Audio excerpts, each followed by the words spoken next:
దేశ ప్రధాని నరేంద్ర మోడీ చేతిలో బందీ అయిన భారత మాత విముక్తి కోసం ప్రతి ఒక్కరూ కలిసికట్టుగా పోరాడాలని రామగుండం ఎమ్మెల్యే మక్కన్ సింగ్ రాజ్ ఠాకూర్ అన్నారు. గోదావరికని రాజ్యలక్ష్మి ఫంక్షన్ హాల్లో శనివారం రాత్రి ఈద్ మిలాఫ్ కార్యక్రమం జరిగింది. ముస్లిం యునైటెడ్ ఫోరం ఆధ్వర్యంలో జరిగిన ఈ కార్యక్రమానికి ఎమ్మెల్యే రాజ్ ఠాకూర్ ముఖ్య అతిథిగా హాజరై మాట్లాడారు. గతంలో పాలించిన బీజేపీ నాయకులు ఎవరు కూడా దేశ సంపదను ఇతరులకు దోచిపెట్టలేదని సూచించారు.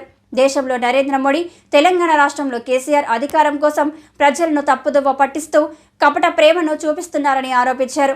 దేశాన్ని కాపాడుకునే బాధ్యత ప్రతి ఒక్కరిపై ఉందని, మార్పు కోసం పార్లమెంటు ఎన్నికల్లో కాంగ్రెస్ పార్టీని ఆదరించాలని కోరారు.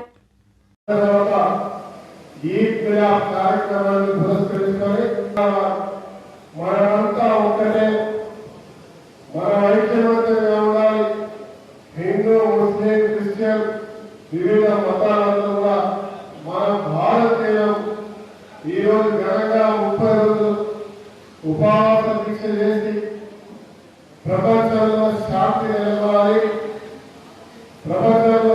నెలకొల్పాలి, అదే మాదిరిగా ప్రతి ఒక్క పేదవాడు సంతోషంగా ఉండాలి, ప్రతి ఒక్కరి జీవితాల్లో సుఖ సంతోషాలు వెదజల్లాలి, ఈ దేశం బాగుండాలి, రాష్ట్రం బాగుండాలని అందరి క్షేమంలో అల్లాను మరి కఠినమైన దీక్ష చేసి రంజాన్ పండుగ ఘనంగా జరుపుకొని మరి ఈరోజు అందరినీ పిలిచి మనమందరం ఒకటి, మన భారతీయులం, మనమందరం ఒక కుటుంబం. ఇంతకుముందు వెంకటేశ్వర చెప్పినటువంటి గ్రంథాలు వారి ఖురాన్ కానీ, భగవద్గీత కానీ, అదే మాదిరిగా బైబిల్ కానీ, ఇతర సంబంధించినటువంటి ఏ సమస్య అనుభవించినటువంటి వ్యవస్థ ఈ ప్రపంచం మొత్తం ఉండాలి. మరి నాకు తెలిసి ఈసారి పెద్దలు సరిగ్గా చెప్తా ఉన్నారు, మొట్టమొదటిసారి ఈ మిలాఫ్ కార్యక్రమం ఇక్కడ అవుతా ఉన్నారు. చాలా సంతోషం. ఇంకా కొంతమంది హిందూ వారిని వారు కూడా వస్తే బాగుంటుందేమో, వారు కూడా పిలిస్తే బాగుండేది. ఎందుకంటే ఇక్కడ మనమందరం ఒకటే. మొన్న రంజాన్ అయినప్పుడు అందరూ వచ్చి మేమందరం కూడా ఇక్కడ ప్రతి ఒక్క ఒక హిందువుగా ప్రతి ఈద్గా వచ్చి అందరికి శుభాకాంక్షలు చెప్పినట్టుగా మొన్న శ్రీరామనవమి సీతారామ వారి కళ్యాణంలో ఇక్కడ ముస్లిం మత పెద్దలు అందరూ వచ్చి అక్కడ ఎండలో వస్తున్న వారికి చల్లటి పానీయాలు అందించిన ఘన చరిత్ర మరి ఆ రామగుండంలో ఉన్నటువంటి ఇక్కడ మీ అందరికీ ఇది ఆయుష్యమంటారు. ఇదే మరి మనకున్నటువంటి సంఘటితం. మనం అందరం కలిసి ఈ ప్రాంతాన్ని అభివృద్ధి చేయాలి, ఈ రాష్ట్రాన్ని అభివృద్ధి చేయాలి, ఈ దేశ ప్రగతికి తోడ్పడేటువంటి కుటుంబం మన అంశాన్ని మీ అందరికీ తెలియని కాదు. అయినా ఈరోజు ఒక శాసనసభ్యుడిగా మీ అందరూ కూడా నేను అభినందిస్తా ఉన్నా. ఇలాంటి కార్యక్రమాలు మనందరి బంధుత్వాన్ని బలపరుస్తుందని నమ్ముతున్నాను. ఇకపోతే రాజకీయ పరంగా దేశం గురించి ఆలోచించాల్సిన అవసరం వచ్చింది. ఇలా వెంటనే చెప్పినట్టు అదే మాదిరిగా ఇప్పుడు పెద్దలు కరీంనగర్ వారు అత్యంత గౌరవమైన నాణ్యత మన రుణం తీర్చుకోలేని రూపంలో వారు దేవతగా మన వాళ్ళు నేర్పిన తల్లిదండ్రులు నేర్పినప్పుడే మనకు ఏ కులం, ఏ దేవుడు, ఏ మతం అని తెలుస్తుంది. వారిని ఆలోచించారు. చాలా మంది అనాథాశ్రమంలో గొప్ప అనుకుంటారు, వాళ్ళంత దుర్మార్గులు అనుకుంటారు. ఆ అనాథాశ్రమంలో నేర్పించిన తల్లిదండ్రులు నేను అడుగుతాను, నా దగ్గర అధికారం వస్తే వాడు ఉరి తీయాలి. ఆ పుట్టిన బిడ్డ తల్లిని చూసుకోలేడు, తండ్రిని చూసుకోలేడు, వాడు సమాజానికి పనికిరాడు. ఇది అక్షరాల లేదు. ఈ సమాజానికి పనికిరాడు. ఈ అనాథాశ్రమంలో ఉండే వాళ్ళకు కూడా బుద్ధి చెప్పాలి. డెఫినెట్ గా ఆత్మీయత ఉండాలి, కానీ అనాథలు కాదు. కార్యక్రమానికి తనకు కొత్త పేరు బాగుంటుంది, కానీ ఈ అనాథాశ్రమాలు పెట్టి మన తల్లులను మనమే అవమానించుకునే విషయాన్ని మనం అందరూ కూడా గమనించాల్సి ఉంది. ఇది ప్రతి ఒక్కరు తెలియాల్సిన బాధ్యత ఇక్కడ ఉన్నటువంటి ప్రతి ఒక్క భారతీయుడు అనే విషయాన్ని చెప్తా ఉన్నాం.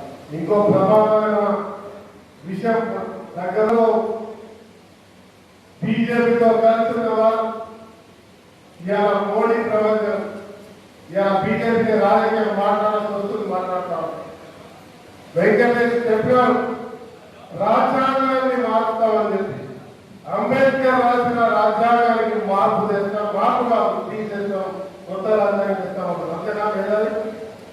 ఈ మేధావి చెప్పాలి. ఇలా అంబేద్కర్ తీసేస్తామంటే దళిత బలహీన వర్గాల వారు అంతం చేయడమే. మన భారతదేశ గౌరవానికి స్వతంత్ర భారతదేశాన్ని ఇలా అమెరికా లాగా రష్యా లాగా పుటిన్ లాగా చేసేటువంటి కుట్ర జరుగుతుందని మాత్రం మనం అందరం ఏకీభవించాలి. మోడీ కనుక మూడోసారి అయితే ఈ దేశం ప్రజాస్వామ్య దేశంగా ఉండదు అని మాత్రం ఖచ్చితంగా చెప్తా ఉన్నాం. ఇవాళ ముస్లింలకు ఓటు హక్కు ఉండదు, దళితులకు ఓటు హక్కు ఉండదు, పేదవాడికి బలహీనులకు ఓటు హక్కు ఉండదు, క్రిస్టియన్లకు ఓటు హక్కు ఉండదు. అస్సాంలో జరిగినట్టుగా బహిరంగ పూల్చివేతలు మన ఆడబిడ్డ అవమానాలు తప్ప ఇంకొకటి ఉండదు. ఇవాళ మోడీ అనేవాడు నిజంగా చెప్తా ఉన్నా, మొన్నటి వరకు ఈ రాష్ట్రంలో అధికారంలో ఆయన కలిసి అడుగులో అడుగుతూ నడిచింది. ఒక బ్రిటిష్ వాళ్ళతో కలిస్తే వాడు అవసరం తీసుకున్న తర్వాత ఆ రాజ్యాన్ని ఎట్లా అడగదొరుకుతాడో కలిసి ద్రోహం చేసిన వాడికి ఒక్క దెబ్బ చిన్నగా రుచి చూపించిండు. ఇలా వాళ్ళ కుటుంబంలో ఇలా జైల్లో ఉన్నాడు. ఇలా బయట ఈ రోజున మోడీ ఇలా బీజేపీ ద్రోహి కూడా ఇలా బీజేపీకే ద్రోహి. వాజ్పేయి ఉండే, అద్వానీ ఉండే, జయశ్రీరాములు వచ్చి కానీ వాళ్ళు ఎక్కడ కూడా ఇంత అధ్వానంగా మోసం దాకా మైనార్టీ చేయలే. ఈ దేశ సంపద నమ్మలే. బ్రిటిష్ వారు కొల్లగొట్టిపోతే ఈ రోజు భారతదేశం మనం అందరం కలిసి ప్రపంచ స్థాయికి తీసుకెళ్తే ఆ భారతదేశానికి ప్రైవేట్ సంస్థలు నమ్మి ఇలా మనందరికీ ఓటు లేకుండా చేసి ఒక ప్రెసిడెంట్ రూల్ చేయాలని చూస్తున్నటువంటి వ్యక్తికి ఈ దేశాన్ని కాపాడుకోవాల్సిన బాధ్యత ఇక్కడ ఉన్న ప్రతి ఒక్కరు ఉంది. ఇది రాజకీయ కాదు, ఇది నిజం. కాబోయే నిజం మార్పు కనుక రాకపోతే ఇలా భారత స్వతంత్రం వచ్చిందంటే ఈరోజు 567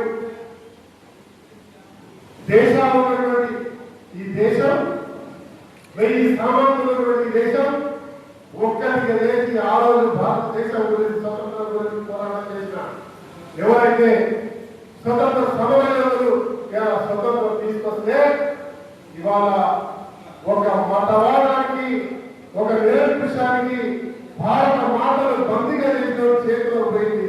ఇలా భారత మాటలు తల్లి, మన దేశాన్ని మన తల్లిగా భావిస్తాం.